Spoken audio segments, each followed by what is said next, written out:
When it gets hot, people seek out cold dishes to cool off. Today, we highlight a representative summer dish in Korea, cold bean soup noodles known for their savory flavor. People say just by gulping down the thick bean soup, they feel healthier. This restaurant selling cold bean soup noodles or gonggok soup has been around for 38 years. Even at a glance, this white bean soup looks inviting. Chewy noodles and crunchy cucumber complete the delicious experience. It's an irresistible taste. Let's find out this particular restaurant's secrets. They only use domestic white beans. Ryu Yuson, bean soup noodle restaurant owner, said white beans have a stronger savory flavor than black beans. First, put the beans in a large basin and submerge them in water. At least 9 hours of soaking will get rid of any unwanted flavors. Remove the skin of the beans and boil them in hot water.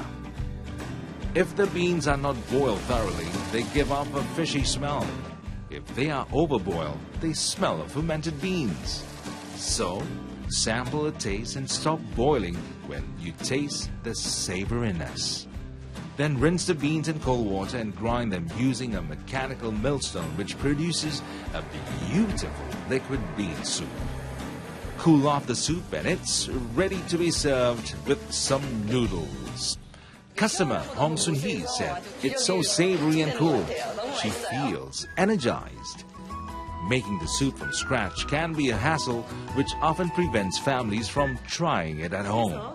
Choi Jin-hyun, a culinary researcher, shows how to make bean soup in a simple way at home.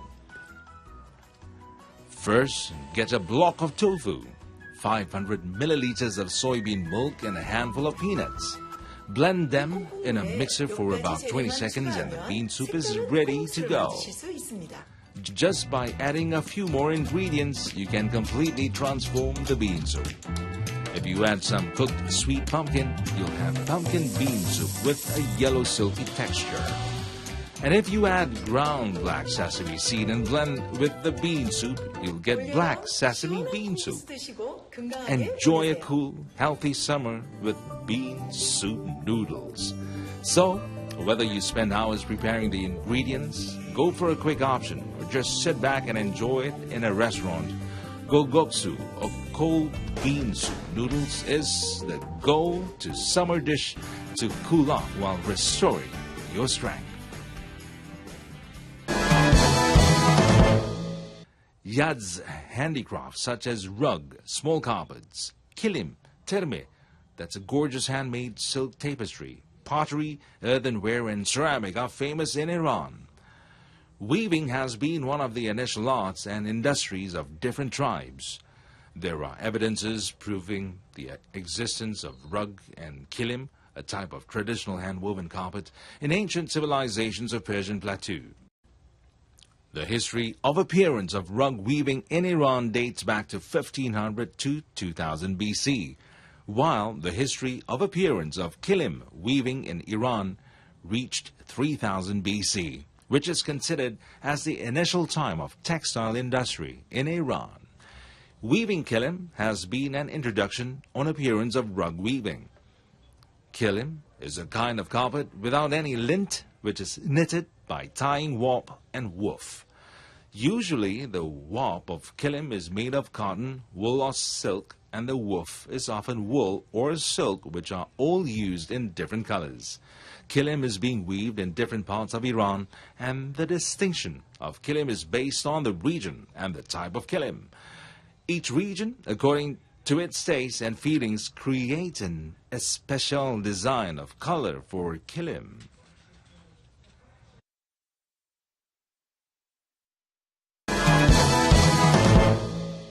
Beijing's first medium and low-speed maglev line has started overall testing and debugging. The maglev uses bogie levitation and linear motor drive systems to maintain an air gap between the train and the rail. Designed with a top speed of 100 kilometers per hour, the medium and low-speed maglev line, the S1, will facilitate commuters shuttling between districts of Montogu and Shijinshan and the downtown areas in less than 20 minutes. The S1 is expected to start the trial run before the end of this year. China is one of 4 countries in the world that has mastered the core technology of low-speed maglev.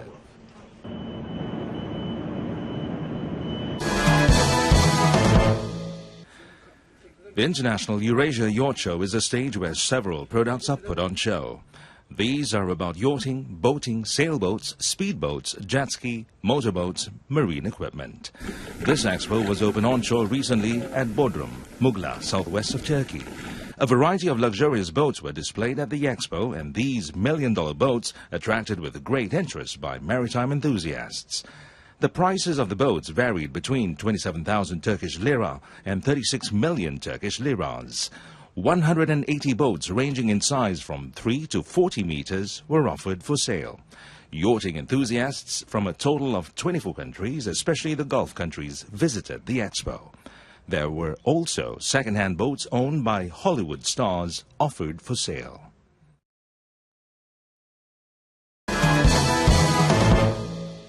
Paragliding tourists in Fethiye were surprised by an overwhelming experience.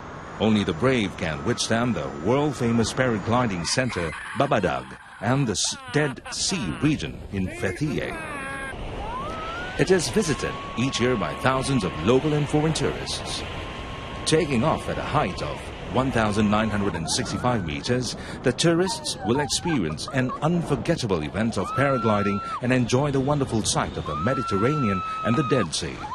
Sometimes, interesting pictures are captured by the cameras where the tourists are caught screaming or perhaps forced into screaming. A festivity just for the social media.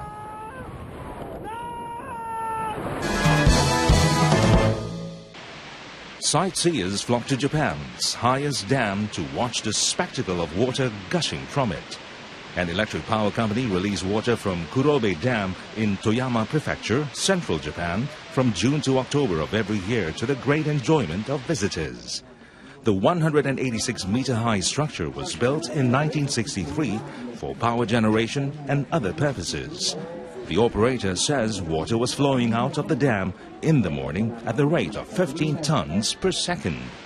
Visitors from home and abroad gathered on the observation deck and terrace. They took photos of the huge cascade of water, a rainbow, and the dam against the backdrop of the snow-capped Mount Tateyama in Japan's northern Alps. Very beautiful. A visitor from Russia says it was his first time to witness the gushing water and that it was just wonderful. The event will last until October 15th. Very beautiful, beautiful. A man said this is the first time for him to see a big gush of water like this. And it's nice to come here. While this woman said she was so glad she came to see this. It'll be a nice memory for her.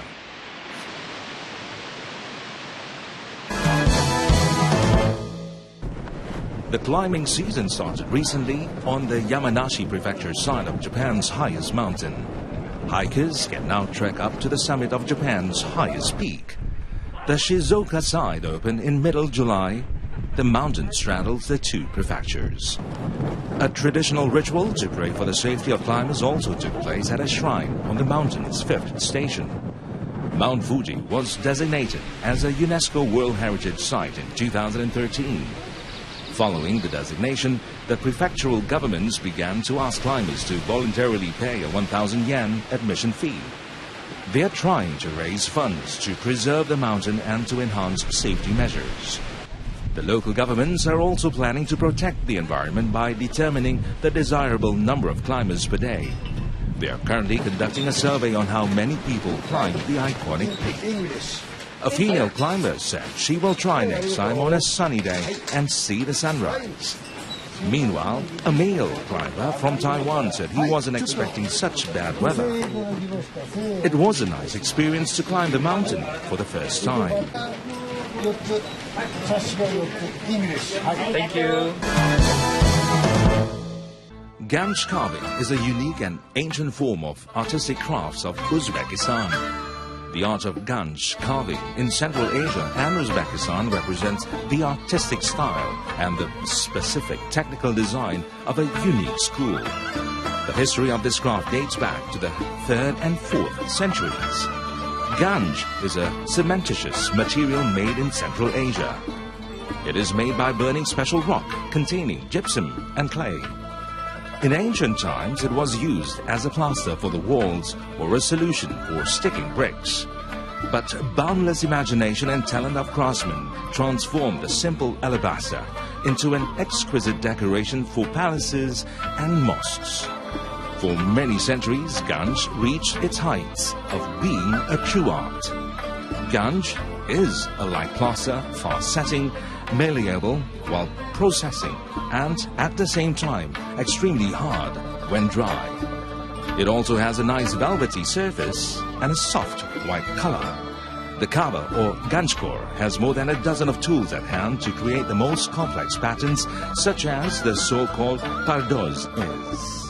Nowadays, carved ganj in Uzbekistan is most widely used as architectural decorations in the construction of residential houses, theaters, clubs, cultural centers, and other public buildings. Ganjkors are also designed to be made for all sorts of material fixtures such as sconces, floor lamps, and table lamps.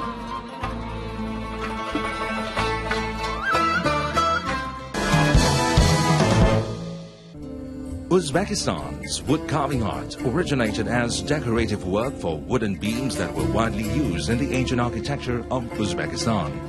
Later, wood carving was performed on a wide range of objects, from massive beams for ceilings to tiny children's amulets.